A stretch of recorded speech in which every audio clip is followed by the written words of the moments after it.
Okay, I just want to make sure I get this on video. Okay, so you are going to, what was her name again?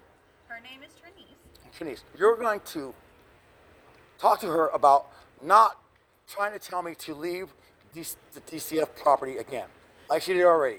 Right, I'm going to talk to her and get her version of the conversation because you only caught a snippet of it on the video, and so I wasn't But sure. she wouldn't give me her name. But she did say, my name is Poontang, ask me again, and I'll tell you the same. And I have to confirm with her whether or not that actually happened. Yeah. Her, because you didn't get that part on video. So I need to actually get her side of the story.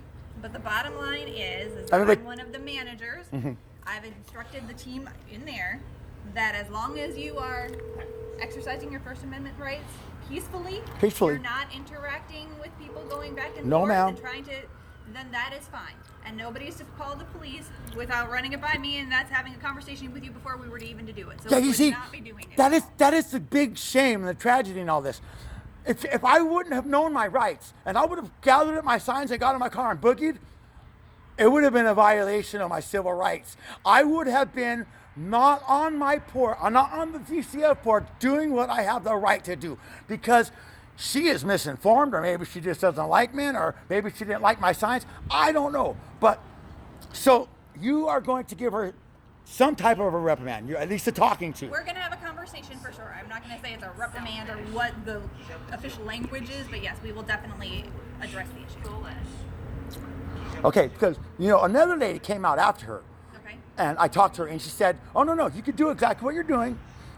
She reiterated that, which I already knew, because I already went to the vice mayor and protested there. So I knew, and I had 3 cops standing right next to me. So I knew her, her trying to tell me that she's going to call the cops. And even if she would have called the police here, the police would have come and said he isn't within his First Amendment rights, and would have done anything. That's why I told her, go ahead and call the police, because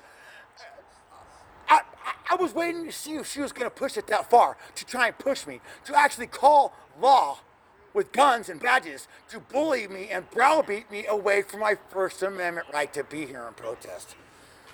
So you have absolutely every right, as you already know. Okay. And you will not have an issue.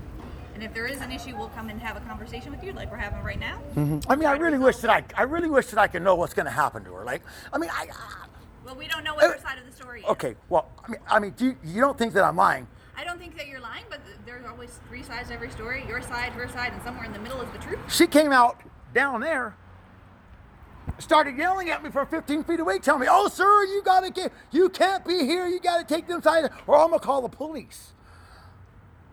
And I hadn't even had my bullhorn going at that time. I mean, which, you know what? That triggered me to get my bullhorn and get out here and get even louder and crazier, and let's get the police here, because you know what I actually thought? I actually thought that somebody told her, "Hey, you can't call the police on that guy." That's just, right. That would be me saying we can't call the police on that guy. Okay. and I'm her boss. And I thank you so very, very much for that. So I am so thrilled to know that, one, that she's going to get a talking to. Okay, that is absolutely uncalled for, unprofessional. I was in shock when I'm standing there around kids and everybody else, and she says, "My name is Poontang. Ask me again, and I'll tell you the same." And then she walked off with a little smirk on her face and went in that back door. Ooh, you know how that makes me feel when my rights have already been violated by Tracy Waller and Cherie Lopez. And actually, I don't know who either of those individuals Okay, well, are. that's why I'm here on this porch. I want people who are in charge to look at what these women have done to me. I've got A&E. I've got Channel 7. I am trying to get this blasted on media as fast and as hard as I can, so this problem is taken care of. I'm 55 years old. I have no business being out. I should be playing with my grandkids and stuff. But I do thank you so very much. I appreciate you, and just please tell her. I'll call you later to find out what she said. That'll be okay? Yes, you can definitely call me. And just please tell her, and when she sees me out here, do not even approach me, because I will be on guard if I see that woman again. Absolutely disrespectful. How could she say Poontang in front of kids and everybody in the line? I mean, how disrespectful is that to me? And I did nothing wrong to her. I told her, go ahead and call the police. I'm exercising my First Amendment right. And she was just pissed, bent out of shape, Okay. Thank you once again. No problem. Go back to doing what you do. I appreciate you. No problem. Okay. All right. Thank you. You have a good rest of the day. Thank you. Just to let everybody know, my signs are far away. And anybody that goes to walk by, they can get right in here to the door via this way or via this way. Plenty of spot to get in. And look at this sidewalk right here is completely clean and clear. How about that, huh? Woman tried to violate my rights, tried to scare me, tried to browbeat me, huh? Just like Tracy Waller and Sri Lopez did. But guess what?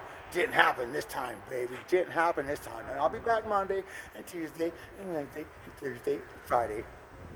And in Franceville, Tennessee, you're next.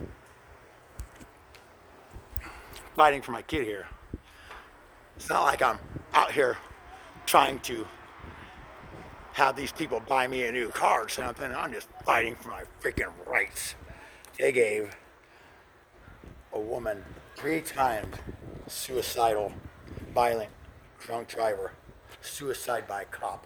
My kid, and I want answers. This woman lied every single way that you can imagine. Look at her mother, lying criminal. And you're a criminal too, bro.